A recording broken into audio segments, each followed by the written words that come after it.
Já comprou todas as prendas de Natal?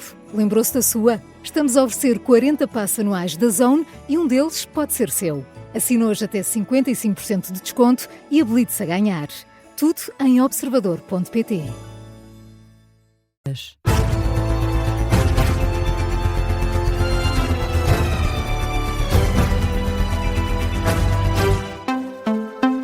As notícias com Nadine Soares. Bom dia. O diretor do Departamento Central de Investigação e Ação Penal nega qualquer abuso dos procuradores no âmbito do caso Spinum Viva. Numa entrevista na última noite à RTP, Rui Cardoso responde assim à acusação do Primeiro-Ministro quando disse que a averiguação preventiva foi mais longe do que o habitual. Para o diretor do TCIAP, é uma afirmação que não faz sentido. De modo algum se extravasou, se foi além do que seria possível. Aquilo que foi feito permitiu, dentro do quadro legal, o mais depressa possível, e houve várias contingências para isso, alcançar a convicção que permitiu tomar esta decisão. Outros meios, se fosse um inquérito, mas para haver um inquérito, repito, não foi uma opção. Era preciso haver outros indícios desde o primeiro que não momento. existiam.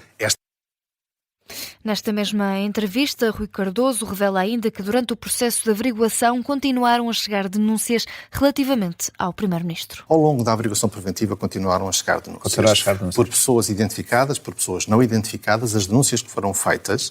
E iam todas no mesmo sentido? As suspeitas eram suspeitas que não eram... Nunca houve, repito, a notícia de crime, ou seja, o relato de factos que são crime. O que havia era especulação. Rui Cardoso, diretor do TCIAP, reitera que o arquivamento desta averiguação preventiva só foi decretado por falta de indícios que indiquem ilícitos por parte de Luís Montenegro. E o Primeiro-Ministro diz ter sido alvo de um autêntico inquérito criminal por parte do Ministério Público. É a reação de Luís Montenegro ao arquivamento da averiguação preventiva à empresa familiar. O Primeiro-Ministro, que reitera a idoneidade e deixa queixas, diz que este processo foi até mais longe do que costuma ser hábito. Luís Montenegro considera que se inverteu o ónus na prova. O Ministério Público promoveu uma averiguação preventiva que, na prática, foi um autêntico inquérito criminal. Tal foi o alcance das diligências efetuadas e os elementos probatórios apreciados. Invoco a minha qualidade de advogado com prática forense para poder atestar que, em certo sentido, se foi mais longe do que o normalmente admissível no inquérito, uma vez que os visados aceitaram uma total inversão do ónus da prova e alguns elementos solicitados e disponibilizados talvez esbarrassem no critério de um juiz de instrução, acaso carecessem da sua autorização. E nesta declaração, o chefe do governo deixa ainda uma acusação no ar, reconhece que o escrutínio existe, mas afirma que as notícias assentam em insinuações. Os escrutínios jornalístico e judicial existem. São mesmo fundamentais, essenciais à democracia. Mas também eles devem funcionar com regras. E a regra não pode ser a utilização de expedientes e muitas vezes conluios para exibir histórias mal contadas. O Primeiro-Ministro afirma ainda que lhe foi feita uma investigação profunda, assim como à família, por parte de diversas entidades e que fica provada a idoneidade que sempre disse ter Luís Montenegro em Bruxelas, que recusou responder às perguntas dos jornalistas. E André Ventura diz que há explicações que continuam por dar acerca do processo Spinum Viva. O presidente do Chega respeita a decisão do Ministério Público, mas considera que Luís Montenegro deve responder a perguntas que ainda não respondeu. Esta decisão do Ministério Público, evidentemente, tem um impacto nesta questão. Isso é evidente, não podemos desconsiderar nem dizer que esta decisão do Ministério Público não tem um impacto. Claro que tem impacto. Por outro lado, há questões que se levantaram durante os últimos meses e que são relevantes, política, social e algumas até juridicamente, de compreender como é que aconteceram ou não. Quer dizer, a questão do Primeiro-Ministro estar a receber dinheiro enquanto é Primeiro-Ministro, em empresas, independentemente agora do tipo de empresas e da tipologia das empresas. Isto pode levar a alguns esclarecimentos adicionais do Primeiro-Ministro. São declarações de André Ventura na chegada ao jantar de Natal do Chega na última noite. Ouvimos também aqui na Rádio Observador reações fora da política. É o caso do advogado Ricardo Sá Fernandes, que acusa o Procurador-Geral da República de fazer um favor ao Primeiro-Ministro. Diz que a decisão é uma vergonha, além de incompreensível. Esta decisão é absolutamente inaceitável do ponto de vista jurídico, e para além do político, mas eu estou a pronunciar-me do ponto de vista jurídico, é inaceitável. Estas ações preventivas não servem para aquilo que foram utilizadas.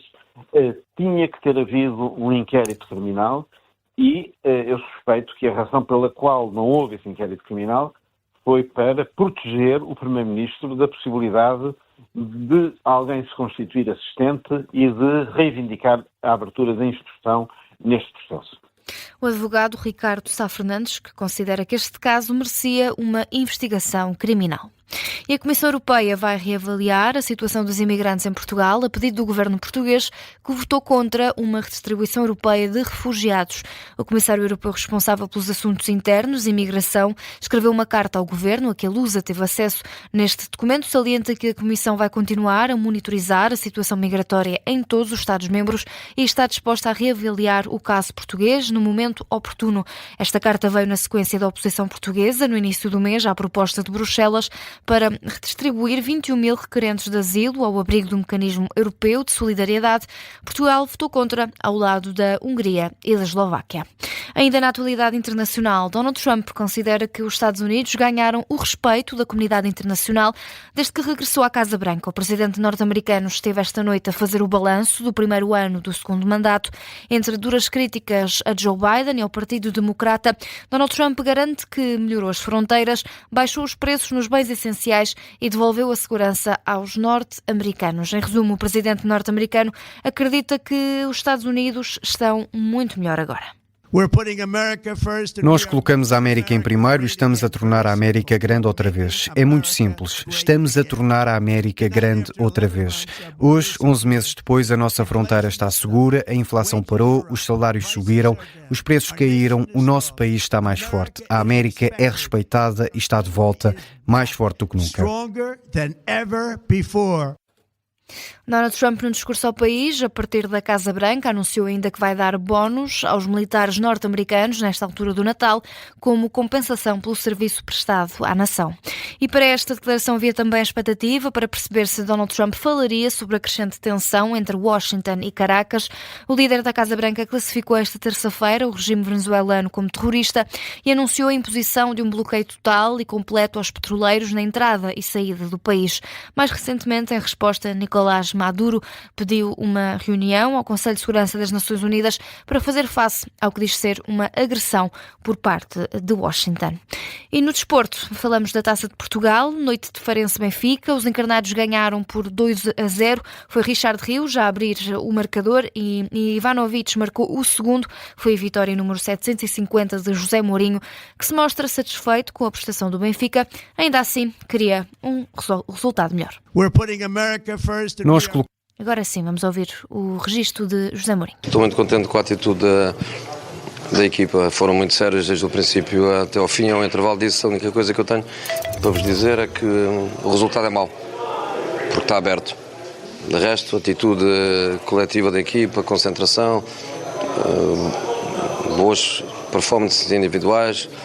Na segunda parte, jogo fechado, jogo controlado, mas sempre com a ambição de jogar e jogar bem. Estou contente. Comparando este jogo com os outros dois jogos de Taça, Atlético e Chaves, este é o melhor dos três, ou mais bem conseguido. São declarações de José Mourinho neste registro da Sport TV. As águias garantem assim presença nos quartos de final da Taça de Portugal. Hoje é a vez do Futebol Clube do Porto e Sporting entrarem em cena. Os Leões são os primeiros. Vão aos Açores defrontar o Santa Clara num jogo que arranca pelas 6h45 da tarde e depois, às 8h45, os Dragões recebem o Famalicão.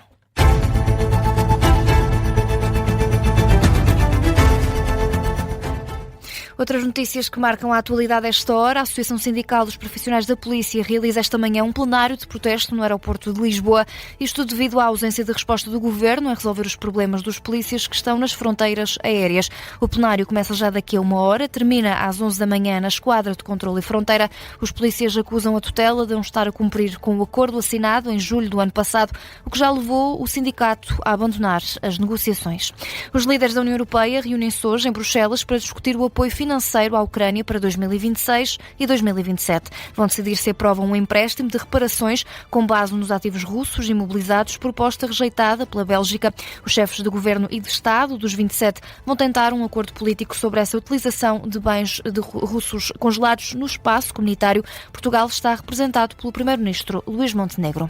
O Banco Central Europeu decide hoje a evolução política monetária e as taxas de juros deverão permanecer inalteradas. É o que antecipam os analistas. É a última vez que o BCE cortou os juros foi em junho. Se o Banco Central não mexer nas taxas, vai ser a 4ª reunião sem descidas. A presidente Christine Lagarde disse na semana passada que as projeções da instituição para o crescimento, isto para a economia da zona euro, poderão ser revistas em alta nesta reunião deste mês. Fica por aqui o noticiário das 6 da manhã. A informação está de volta às 6h30, mas deixe-se ficar. Já a seguir, conferência de imprensa.